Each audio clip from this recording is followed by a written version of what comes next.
The blistering Arizona sun beat down mercilessly as Darlene Hawthorne stumbled along the dusty trail, her once fine boots worn through at the soles, and her dress the only one she had left torn at the hem. 3 days had passed since her father had cast her out from the Hawthorne ranch with nothing but the clothes on her back, and a canteen that had run dry by midday yesterday. Her crime: refusing to marry Silas Montgomery, the wealthy cattle baron whose land bordered her family's and whose age nearly matched her father's 60 years. The year was 1878, and in this corner of the Arizona Territory, a woman's duty was to obey her father until she obeyed her husband. But Darlene, at 22, had committed the unforgivable sin of wanting to choose her own fate, her vision blurred as she crested a small rise, the heat shimmering off the rocky terrain ahead. In the distance, she spotted a small homestead nestled against the backdrop of red-tinged mountains. Hope flickered within her parched body, but before she could take another step, the ground seemed to tilt beneath her feet. The last thing she remembered was the taste of dust as her world went black. Vaughn Eastwood dismounted his chestnut mare with practiced ease, wiping sweat from his brow as he surveyed the fence line he'd just repaired. At 30, he'd spent the past 5 years building his ranch from nothing 100 acres of hard scrabble land nobody else had wanted, gradually transformed through sheer determination into a modest but respectable cattle operation. He just secured his tools when his horse nickered nervously, ears pricked toward the ridge. Squinting against the afternoon glare, Vaughn spotted a figure on the horizon, swaying unsteadily before collapsing in a heap. "Damnation!" he muttered, swinging back onto his horse and urging her forward at a gallop. The woman lay face down in the dirt when he reached her, her dark hair splayed across her shoulders like a raven's wing. Carefully, Vaughn turned her over, noting the delicate features now marred by sunburn and dust. Her breathing came in shallow gasps, her lips cracked from dehydration. Without hesitation, he lifted her slight form and placed her gently across his saddle, mounting behind her to keep her secure as he rode back to his homestead at a careful pace. The cabin was simple but solid, 2 rooms with a lean-to kitchen built of sturdy pine logs that Vaughn had felled and hewn himself. Inside, it was cooler, the thick walls providing respite from the relentless heat. He laid the unconscious woman on his bed, then fetched water from the well out back.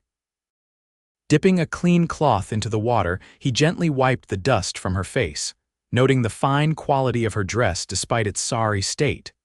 This was no drifter or soiled dove. The lady had come from money, which made her presence alone on his land all the more puzzling. Her eyelids fluttered as he held a cup to her lips, coaxing her to drink in small sips. "Easy now," he murmured, supporting her head. "Not too fast." Darlene's eyes flew open, confusion giving way to panic as she found herself in unfamiliar surroundings with a stranger hovering above her. She scrambled backward, nearly spilling the precious water. "Stay back," she warned, her voice raspy but determined. Vaughn raised his hands, palms forward. "I mean no harm, madam. Found you passed out from the heat. You're safe here." She studied him warily. He was tall and broad-shouldered, with sun-bronzed skin and eyes the color of a summer storm. His face, framed by light brown hair that curled slightly at the ends, bore the weathered look of a man who spent his days outdoors, but there was a gentleness to his expression that gradually eased her fear. "Where am I?" she asked, accepting the cup when he offered it again. "My ranch about 15 miles northeast of Jackson." He stood, giving her space. "Name's Vaughn Eastwood. Darlene Hawthorne," she replied automatically, then tensed. If he knew the Hawthornes, he might return her to her father. A flicker of recognition crossed his features. "Hawthorne." "As in Hawthorne Ranch, Judge Hawthorne's place?" She nodded reluctantly, her fingers tightening around the cup. "My father." Vaughn frowned. "What's the daughter of Judge Hawthorne doing wandering alone in this heat, half dead from thirst?" Darlene's chin lifted defiantly, though her eyes shimmered with unshed tears. He disowned me, cast me out without a penny because I refused to marry a man 3 times my age. The blunt admission hung in the air between them. Vaughn's expression darkened momentarily before he nodded, as if coming to some internal decision. "Well, Miss Hawthorne, you're welcome to rest here until you're recovered." He gestured to the small cabin.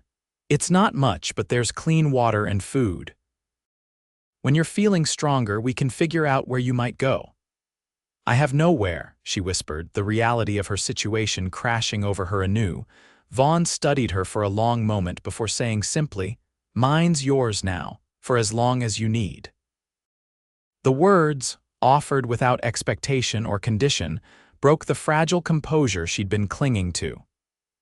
Tears slid down her cheeks as the enormity of her father's betrayal and this stranger's kindness overwhelmed her.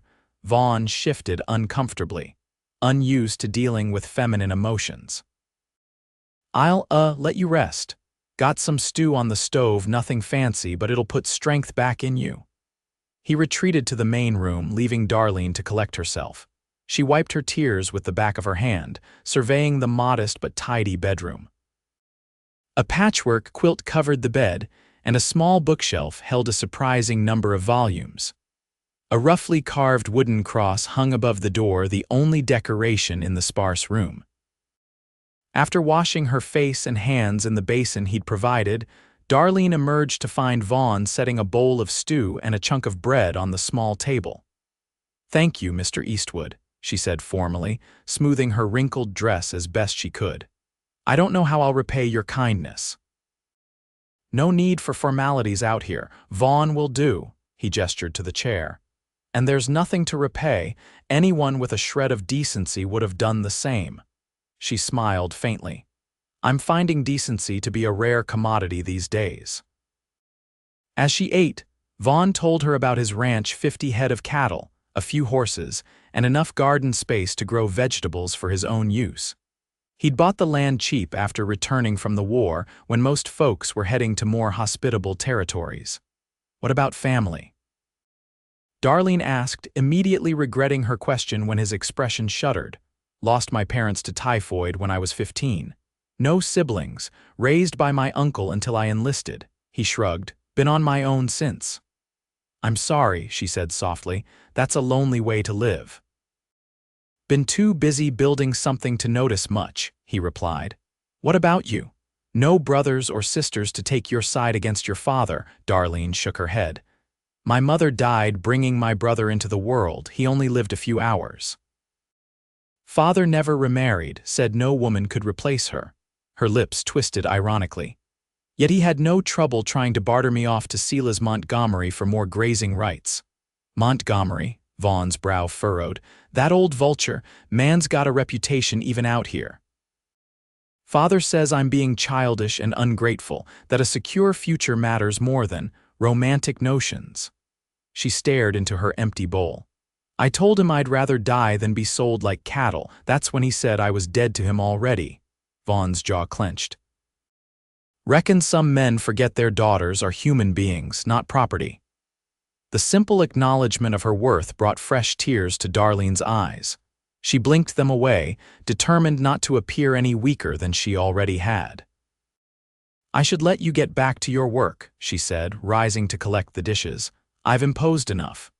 "You're still weak as a newborn calf," he protested. "And there's nowhere for you to go tonight anyway. Rest up. Tomorrow's soon enough to worry about what comes next." That night, despite Darlene's objections, Vaughn insisted she take the bed while he slept on a bedroll by the fire. As she lay listening to the unfamiliar sounds of the prairie night, she wondered what twist of fate had led her to this place and this unusually kind man. Morning came with the scent of coffee and bacon. Darlene emerged from the bedroom to find Vaughn already dressed and cooking breakfast. "Hope you slept well," he said, sliding eggs onto a plate beside the bacon. "Figured you could use a proper meal." "Better than I have in days," she admitted, accepting the plate gratefully. "But I can't keep taking your charity, Mr. Vaughn. I need to find work, a place of my own." He sat across from her, his own breakfast steaming before him. "What skills do you have?" The question caught her off guard. Her education had focused on being an accomplished lady reading, music, managing a household. Nothing that would earn her a living. "I can read and write well," she said slowly. "I'm good with figures. I can sew and cook, though not as well as our housekeeper." She flushed with embarrassment at how inadequate it all sounded. Jackson's growing, but it's still a small town. Teaching positions are filled. Most women either marry or... He left the alternative unspoken. "I'll not become a saloon girl," she said firmly. "Never suggested you should." He looked offended at the implication. "But this is a hard country for a woman alone. I'm aware." Her fingers twisted in her lap. "Perhaps I could travel to Tucson. There must be more opportunities in a larger town. Takes money to travel. And Tucson's no safer for a young woman without connections." Vaughn hesitated, then said, "I have a proposition." Darlene tensed, but he hurried on. "Nothing improper. It's just I could use help around here. The garden needs tending, the cabin needs a woman's touch, and come branding time, an extra pair of hands to cook for the men I hire would be welcome." He gestured to the room around them. "I've got space. You'd have your own room, honest work, and time to figure out your next move without rushing into something desperate." It was a generous offer, but Darlene wasn't naive. "People will talk if I stay here unchaperoned. Folks out here mind their business better than in town." He shrugged. "But if it bothers you, there's Mrs. Caldwell down the way. Widow lady, tough as boot leather. She could come by sometimes, give things a proper appearance." Darlene considered the offer. It wasn't ideal, but it was far better than any alternative she could see. "I accept," she said finally. "But only until I can find a more permanent situation. And I insist on working for my keep, not taking charity." Vaughn's smile transformed his face, making him look younger and less careworn. "Fair enough. We'll start after breakfast. Got a spare room I've been using for storage. Need to clear it out so you can have your own space." The next few days fell into an unexpectedly comfortable rhythm. Darlene helped clean the small cabin until it gleamed, organized Vaughn's meager kitchen supplies, and started a batch of sourdough from the starter misses. Caldwell, a gray-haired, no-nonsense woman who'd sized Darlene up with one shrewd glance, had brought over. "Girl needs proper clothes," Mrs. Caldwell announced on her second visit, dropping a bundle on the table. "Mended some of my daughter's old things. She's married in California now, won't miss them." Darlene accepted the simple cotton dresses and work aprons with genuine gratitude, though they were plainer than anything she'd worn since childhood. "You're very kind, Mrs. Caldwell." "Nonsense. Just Christian charity." The older woman eyed her speculatively. "Vaughn says you're Judge Hawthorne's girl. That true?" Darlene nodded warily. HMPH. Never much liked that man, too fond of his own importance. She patted Darlene's hand. "Don't you fret. Lord works in mysterious ways, bringing you here. Vaughn's a good man, could use someone to look after him a bit. Been alone too long." Before Darlene could correct the woman's apparent assumption, Mrs. Caldwell was gathering her shawl and heading out the door, calling over her shoulder, "I'll be by on Sunday after church. Bring you both some proper pie." Despite her embarrassment at the misunderstanding, Darlene found herself smiling. It had been a long time since anyone had shown her such straightforward kindness. Outside, Vaughn was mending a corral fence, his shirt sleeves rolled up to reveal muscled forearms bronzed by the sun. He looked up as she approached, carrying a dipper of fresh water. "Thought you might be thirsty," she said, offering it to him. "Much obliged." Their fingers brushed as he took the dipper, sending an unexpected warmth through her that had nothing to do with the Arizona heat. "Mrs. Caldwell seems to think." She hesitated, unsure how to express the widow's matchmaking intentions without making things awkward between them. Vaughn chuckled. "That woman's been trying to marry me off since I bought this place. Don't mind her." "I don't," Darlene assured him. "She reminds me of my nursemaid, gruff but kind-hearted. That's Sarah Caldwell." He returned to hammering a nail into the fence post, lost her husband and son in the war. "Keeps going through sheer stubbornness. Like someone else I'm getting to know," Darlene said with a small smile. He glanced up, looking almost boyish for a moment. Stubborn's what it takes out here. You're learning that yourself, I reckon." Their conversation was interrupted by the sound of approaching hoofbeats. Vaughn straightened, his hand instinctively moving toward the pistol at his hip as two riders came into view. "Expecting company?" Darlene asked, suddenly aware of how vulnerable she was out in the open. "No," he said tersely. "Get inside, please." She hesitated, then hurried to the cabin, watching from the window as the riders approached. Her heart nearly stopped when she recognized one of them, her father's foreman, Ellis. Through the glass, she could hear snatches of conversation as the men dismounted and approached Vaughn. "Looking for Judge Hawthorne's daughter," Ellis was saying, his hand resting meaningfully on his gun belt. "Heard tell she might be in these parts." "Don't know anything about that," Vaughn replied evenly. "Don't get many visitors out this way." The second man, whom Darlene didn't recognize, spat a stream of tobacco juice onto the dirt. "Funny thing is, old man Teeter over at the general store says he sold you twice your usual supplies 2 days back. Seems like a man taking in company to me." "What I buy is my business," Vaughn said, his stance casual but alert. "And I'll thank you to state your real purpose here." Judge sending his men to harass innocent folks doesn't seem like proper law enforcement. Ellis stepped closer, his voice dropping. "Listen here, Eastwood. That girl's promised to Silas Montgomery in a deal worth half the water rights in this county. You're hiding her, there'll be consequences." "Is that a threat?" Vaughn's voice remained calm, but Darlene could see the tension in his shoulders. "Just stating facts. Girl belongs with her family. Any man keeping her from her rightful place is asking for trouble." "Any man treating a woman like property deserves what he gets," Vaughn countered. "Now, I've been polite, but you're trespassing on my land. I suggest you move along." The standoff lasted several more seconds before Ellis finally backed down, though his parting words carried clearly to where Darlene stood. "This isn't over, Eastwood. Judge has friends in high places. You do well to remember that." As the riders disappeared back down the trail, Darlene rushed outside, her face pale. "They know I'm here. I have to leave. I'm putting you in danger." Vaughn turned to her, his expression resolute. "You're not going anywhere. Those men don't scare me."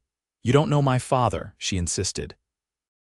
"He never forgets a slight, and he has the influence to make good on his threats. He could have your land seized, your cattle impounded on some trumped-up charge. Let him try." Vaughn's jaw set stubbornly. "I fought in a war, Miss Hawthorne.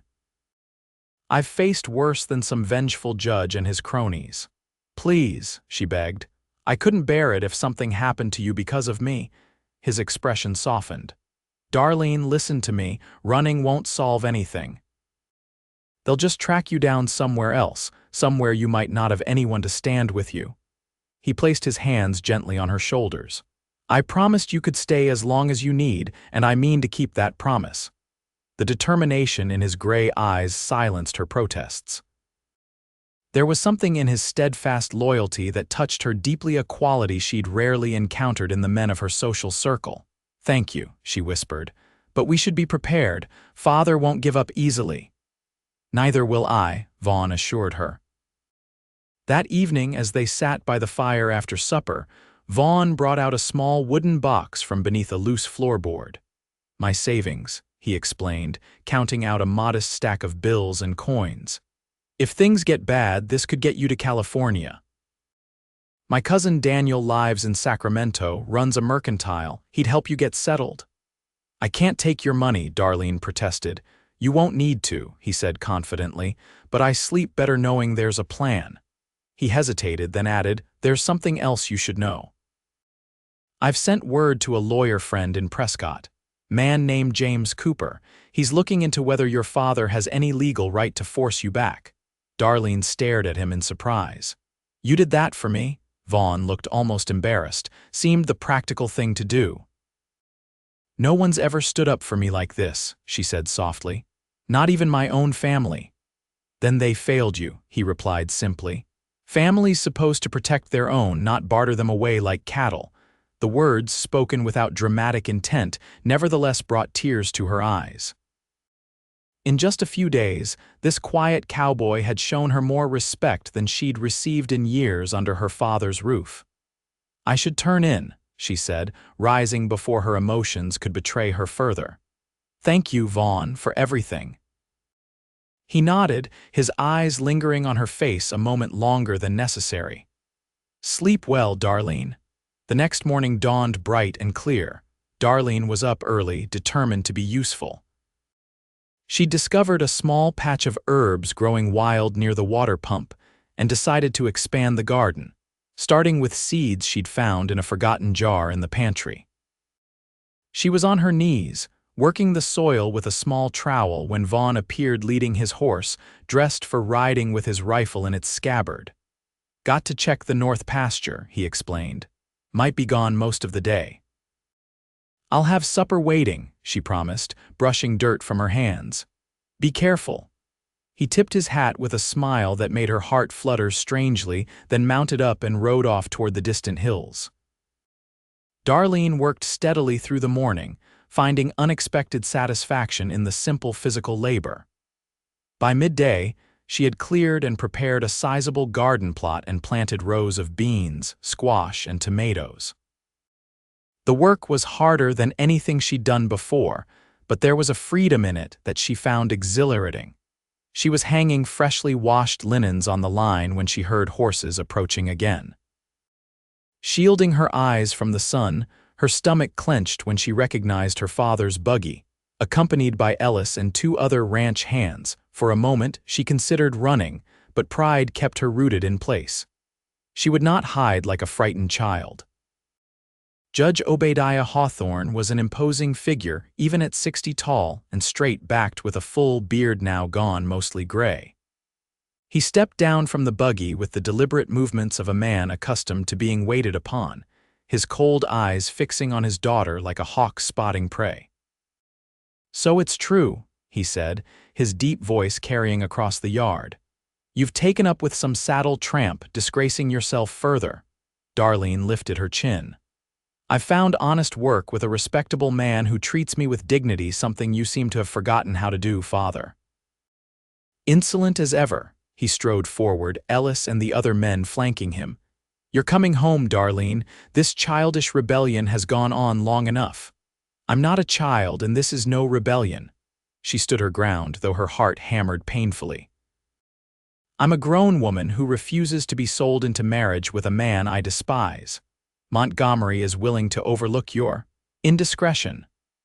Her father's lip curled with distaste as he surveyed her simple dress and work-roughened hands.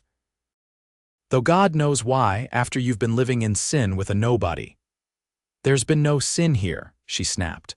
"Only kindness from a man who understands more about honor than you ever will, and I'm not going anywhere with you." The judge's face darkened. "You have no choice. You're my daughter, and until you're properly married, you'll obey me or face the consequences." "What consequences? You've already disowned me, thrown me out without a penny." Darlene laughed bitterly. "What more can you do? Perhaps not to you," he smiled thinly, "but your protector is another matter. Men like him disappear in these territories all the time. Accidents happen." Cold fear washed through her. "You wouldn't dare. Try me, daughter. Your mother would weep to see what you've become." The mention of her mother sparked a rage Darlene hadn't known she possessed. "Don't you dare speak of her. She would be appalled to see you trading her only child for water rights." "Enough," Judge Hawthorne nodded to Ellis. "Get her in the buggy." As Ellis stepped forward, Darlene backed away. "Touch me and I'll scream so loud they'll hear it in Jackson." "There's no one to hear you, girl," Ellis said with an unpleasant smile, reaching for her arm. The crack of a rifle shot split the air, and a chunk of earth exploded at Ellis's feet, freezing him in place. "Next one won't miss." Vaughn's voice came from behind the cabin where he'd approached unnoticed, his rifle aimed steadily. "Step away from her, now." Ellis hesitated, looking to the judge for instructions. "This is none of your concern, Cowboy," Judge Hawthorne said coldly. "This is a family matter." "Family doesn't threaten family," Vaughn replied, moving to stand beside Darlene. "And Miss Hawthorne has made her choice clear." "She's not capable of making such choices," the judge insisted. The law gives me authority over her until she's properly married. Law might surprise you there, Judge. Vaughn's tone remained even, but his eyes were hard as flint. According to James Cooper, you know him, I expect. Since he practices in the territorial courts, a woman of legal age can't be forced into marriage against her will, not even by her father. Not in Arizona territory. The judge's face flushed with anger. Cooper's a fool who doesn't understand family authority. He understands the law well enough, Vaughn countered, and he's prepared to represent Miss Hawthorne if needed. Now, I suggest you and your men leave my property before this gets any uglier. For a long, tense moment, no one moved. Darlene held her breath, her hand unconsciously finding Vaughn's free one and gripping it tightly. Finally, Judge Hawthorne's rigid posture sagged slightly. You've made your bed, Darlene. Don't come crying to me when you realize the mistake you've made. He turned to his men. Mount up. As they prepared to leave, he delivered a final warning. This isn't over, Eastwood. No man crosses Obadiah Hawthorne without consequences. Likewise, no man threatens what's mine without answering to me, Vaughn replied evenly. Best remember that, Judge. They watched in silence as the buggy and riders disappeared down the trail. Only when they were completely out of sight did Darlene realize she was still clutching Vaughn's hand. She released it quickly, embarrassed by her forwardness. I thought you'd gone to the north pasture, she said, her voice unsteady. Changed my mind, thought I'd check the south fence line first. His expression was grim as he lowered his rifle. Good thing I did. He'll be back, Darlene whispered. With more men, perhaps a marshal with some trumped-up charge against you. Let him come. Vaughn's voice softened as he looked down at her. You all right, she nodded, though tears threatened. I'm sorry to bring this trouble to your door. Don't apologize for his actions. He hesitated, then asked, Did you mean it? About staying? Yes, she said without hesitation, if you'll still have me. The smile that transformed his face made her heart skip a beat. Reckon I will, after all, that garden won't tend itself. Over the next few weeks, they fell into a comfortable routine. Darlene kept the cabin, tended the garden, and prepared meals while Vaughn worked the ranch. In the evenings, they would sit by the fire, sometimes reading from his small collection of books, sometimes just talking about their days. Darlene discovered an unexpected talent for baking, using Mrs. Caldwell's sourdough starter to create bread that Vaughn declared better than anything he'd tasted in town. She found herself watching for his approving smile, taking pleasure in the small ways she could make his hard-working life more comfortable. For his part, Vaughn seemed to stand taller, to smile more readily. He began bringing her small gifts, a ribbon from the general store, wildflowers he'd gathered while checking fence lines, a smooth stone that caught his eye because it's the same color as your eyes. Each gesture touched her deeply, all the more meaningful for coming from a man who expressed himself more through actions than words. June gave way to July, and with it came the summer monsoons. One evening, a particularly violent storm rolled in just as Vaughn returned from town. They sat at the table, eating the stew Darlene had prepared, while rain pounded the roof and lightning illuminated the windows. Talked to Cooper in town, Vaughn said between bites. He says your father's been asking questions about my land deed, looking for irregularities. Darlene set down her spoon. Can he find any? No, my papers are solid, he hesitated. But he's a powerful man with friends in the territorial government, might cause trouble eventually. I should leave, she said automatically. Find somewhere he can't connect to you. That what you want? Vaughn asked quietly. She looked up, meeting his eyes across the table. No, she admitted. It's the last thing I want. The confession hung between them, charged with unspoken meaning. A particularly loud crack of thunder broke the moment, making Darlene jump. Vaughn smiled reassuringly. Just the storm. Roof solid, will stay dry. As if to contradict him, a trickle of water suddenly appeared at the corner of the ceiling, dripping steadily onto the floor.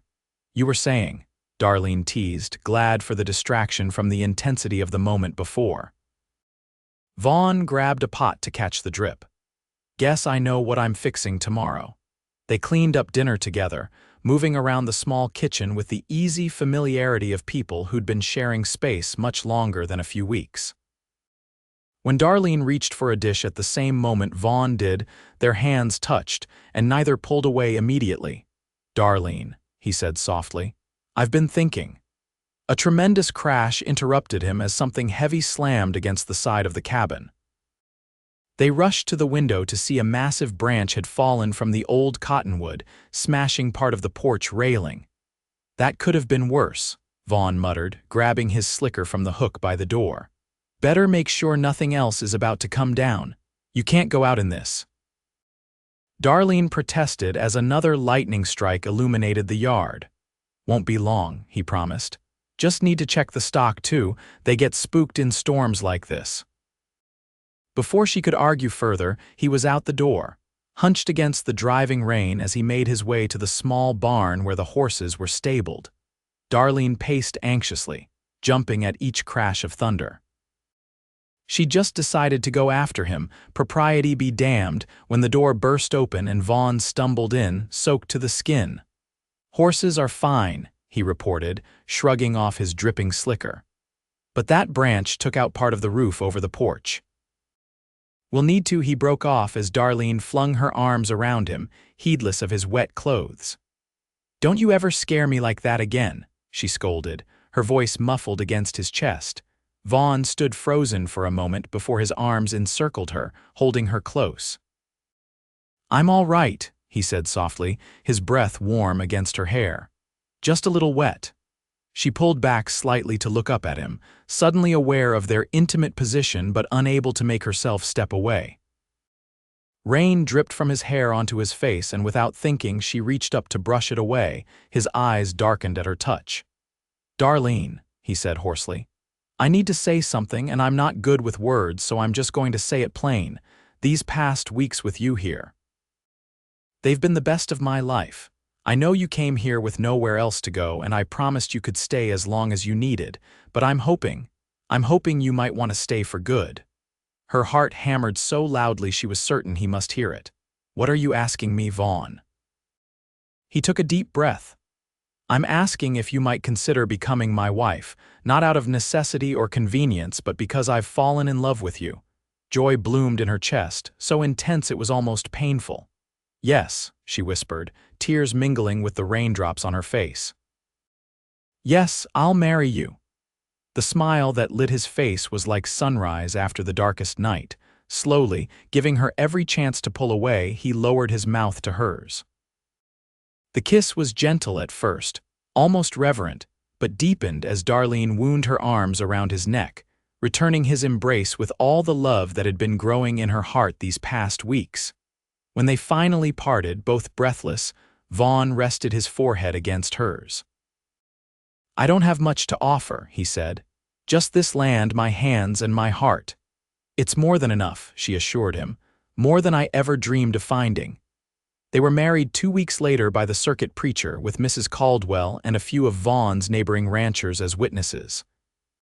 Darlene wore one of her simpler dresses, freshly laundered and adorned with wildflowers, and if anyone thought it strange that Judge Hawthorne's daughter was marrying a modest cattle rancher without her family present, they were kind enough not to mention it.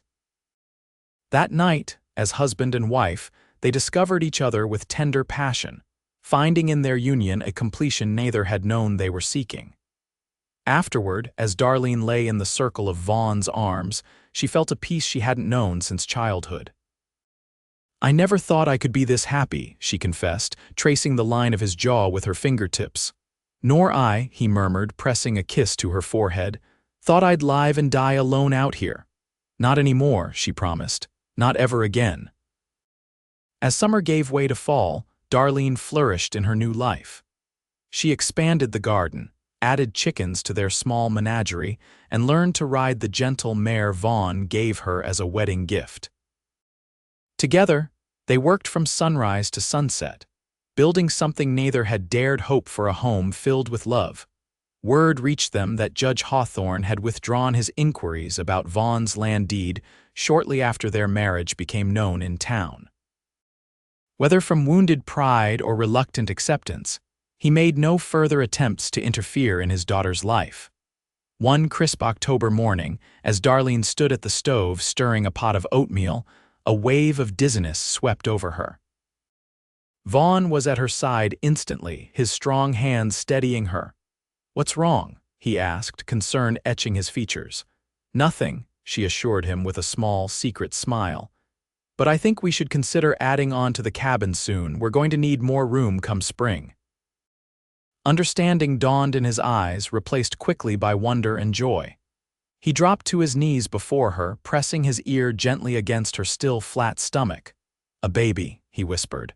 "Our baby," she nodded, her fingers threading through his hair. "Our baby." Vaughn looked up at her with such naked adoration that tears sprang to her eyes. "I didn't think I could love you more than I already did," he said hoarsely. "But I was wrong." That winter was harsh, with blizzards sweeping down from the north and temperatures that froze water solid in the buckets. But inside their small cabin, expanded now with a new room in preparation for the baby, Vaughn and Darlene created a warmth that defied the elements. In February, they received an unexpected visitor. Darlene was kneading bread dough when the sound of an approaching buggy drew her to the window. Her heart nearly stopped when she recognized her father's vehicle. "Vaughn," she called, her voice tight with anxiety. He appeared from the bedroom where he'd been building a cradle, taking in the situation at a glance. "Stay inside," he said firmly. "I'll handle this." "No," she countered, wiping flour from her hands. "We'll face him together." Hand in hand, they stepped onto the porch as Judge Hawthorne's buggy drew to a halt. The older man looked thinner than Darlene remembered, with new lines etched into his stern face. He descended slowly, his eyes taking in his daughter's visibly pregnant form. "Father," she acknowledged coolly, unconsciously leaning closer to Vaughn. "Darlene." The judge removed his hat, revealing gray hair that seemed to have multiplied since she'd last seen him. "Mr. Eastwood." Vaughn nodded stiffly. "Judge, what brings you to our home?" The emphasis on the word "our" was slight but unmistakable. Judge Hawthorne cleared his throat. "I've come to, that is." For perhaps the first time in Darlene's memory, her formidable father seemed at a loss for words. "Would you like to come inside?" she offered, surprising herself as much as the men. "It's cold out here." Relief flickered across her father's face. "Thank you, yes." Inside the cabin, an awkward silence reigned as the judge took in the modest but comfortable surroundings, the handmade furniture, the cheerful curtains Darlene had sewn, the cradle standing half-finished by the fire. "Coffee," she offered, falling back on the social graces ingrained since childhood. "Please." As she busied herself at the stove, Vaughn took a protective position nearby, his eyes never leaving the older man. "I'll come straight to the point," Judge Hawthorne said finally. "I've been unwell. Doctor says it's my heart." He paused, his fingers worrying at the brim of his hat. "Made me think about things, about legacy." "I'm sorry to hear of your illness," Darlene said, setting a cup before him, "but I don't understand what it has to do with us." "You're my only child," he said simply. "And that," he gestured toward her swollen belly, "is my only grandchild." Vaughn's hand came to rest protectively on Darlene's shoulder. "What exactly are you proposing, Judge?" "A reconciliation," he replied. "I was hasty in my judgment. Too concerned with alliances and property to see what was important." He looked directly at his daughter for the first time. "Your mother would be ashamed of how I treated you. I'm ashamed." Darlene sat down heavily, stunned by this unprecedented admission. "You tried to force me to marry a man I despised. You cast me out without a penny or a word of kindness, and now you want reconciliation?" "I know I don't deserve your forgiveness," he acknowledged, "but I'm asking for a chance to know my grandchild, to make amends if I can." "Why now?" Vaughn asked bluntly. "What's changed besides your health?" The judge sighed. "Montgomery showed his true colors after you left, been caught mistreating his workers, cheating at cards, some ugly rumors about a young woman who worked in his house." He shook his head. "Made me realize what I would have condemned you to, Darlene, and for what? Water rights and political connections. Darlene exchanged a glance with Vaughn, a silent communication born of deep trust. He nodded slightly, deferring to her judgment. "I can't forget what happened," she said finally. "But perhaps in time we can build something new." She placed her hand on her rounded belly. "For the baby's sake, if nothing else." Relief flooded her father's features. "That's all I ask, a chance." "There are conditions," Vaughn interjected firmly. "Darlene is my wife, this is our home. Any relationship going forward needs to respect that. Understood?" The judge extended his hand. "I misjudged you, Eastwood. You're a better man than I gave you credit for." As they shook hands, Darlene felt something tight inside her chest begin to loosen. The wound of her father's betrayal would never completely heal, but perhaps it could scar over enough to allow something new to grow. Before leaving, Judge Hawthorne handed Vaughn an envelope. "Deed to the water rights on the north side of your property. Consider it a belated wedding gift." "And this," he handed Darlene a smaller envelope, "was your mother's. I should have given it to you years ago." Inside, Darlene found a delicate gold locket containing a miniature portrait of her mother as a young woman. Tears sprang to her eyes as she fastened it around her neck, feeling a connection to the mother she'd barely known. "Thank you," she whispered. As the judge's buggy disappeared down the trail, Vaughn wrapped his arms around Darlene from behind, his hands coming to rest on her belly where their child grew. "You all right?" he murmured against her hair. "Yes," she said, surprising herself with the truth of it. "I think I am." "Your father seems sincere." "For now," she agreed. "Time will tell if it lasts, but I'm glad for the chance to try." Vaughn turned her gently in his arms. "You have a generous heart, Darlene Eastwood. It's one of the many reasons I love you." She smiled up at him, her heart full. "I learned about generosity from a certain stubborn cowboy who took in a desperate woman and said, 'Mine's yours now.' Best decision I ever made," he said, lowering his mouth to hers in a tender kiss. Their son, Samuel, was born as the first wildflowers of spring painted the rangeland with color. He had his mother's dark hair and his father's storm-gray eyes, and from his first breath, he was the center of their world. Judge Hawthorne, true to his word, became a doting grandfather, visiting regularly and even holding the baby with awkward tenderness that gradually became more natural. The water rights he deeded to Vaughn allowed them to expand their operation, taking on 2 hired hands and increasing their herd substantially. By Samuel's first birthday, Darlene was carrying their second child. The small cabin had grown with an additional room and a proper kitchen, and the garden now supplied not only their own table but provided extra produce to sell in town. On a warm evening in late summer, as they sat on the porch watching the sunset paint the sky in brilliant hues, Darlene rested her head on Vaughn's shoulder. "Did you ever imagine this?"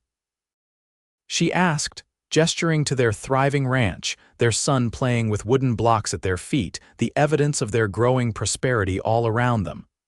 "Not in my wildest dreams," he admitted. "I thought I'd made peace with being alone, then you stumbled onto my land and everything changed." "I was so frightened that day," she remembered. "I thought I'd lost everything worth having. Instead, you found something better." She smiled, placing his hand on her slightly rounded belly where their second child grew. "We both did." As the first stars appeared in the deepening twilight, Darlene reflected on the journey that had brought her here. Her father's cruelty had driven her from the only home she'd known, sending her into the wilderness with nothing but her pride and determination. But in that wilderness, she'd found Vaughn a man whose quiet strength and unwavering devotion had shown her what true love looked like. "I was thinking," Vaughn said, breaking into her reverie, "if this one's a girl, maybe we could name her after your mother." Tears pricked Darlene's eyes at the thoughtful suggestion. "I'd like that very much. And if it's another boy," she smiled mischievously. "How about Obadiah?" Vaughn's startled expression made her laugh. "I'm teasing, though father would be insufferably proud." "Let's keep thinking," he suggested with a chuckle, pulling her closer as the evening cooled. Later that night, as they lay together in the darkness of their bedroom, Vaughn's hand resting protectively over their unborn child, Darlene whispered, "Thank you." "For what?" he murmured sleepily. "For finding me that day, for giving me a home when I had none, for loving me enough to stand against my father and everyone else." He propped himself up on one elbow, his face barely visible in the moonlight streaming through the window. "I should be thanking you. You brought life to this place, Darlene. Before you, I was just existing." "We saved each other," she realized, reaching up to trace the beloved contours of his face. "Reckon we did," he agreed, catching her hand and pressing a kiss to her palm. "And we'll keep on doing it, every day for the rest of our lives." It was a promise Darlene knew he would keep, just as surely as she would keep hers to him. In a harsh land where survival often depended on strength and determination, they had found something even more powerful, a love that had transformed two broken paths into one shared journey. Outside their window, the vast Arizona sky sparkled with stars, silent witnesses to the miracle of two lives intertwined by chance and choice. And within the walls of the home they'd built together, Darlene and Vaughn Eastwood held tight to the precious gift they'd found in each other, a love as enduring as the land itself.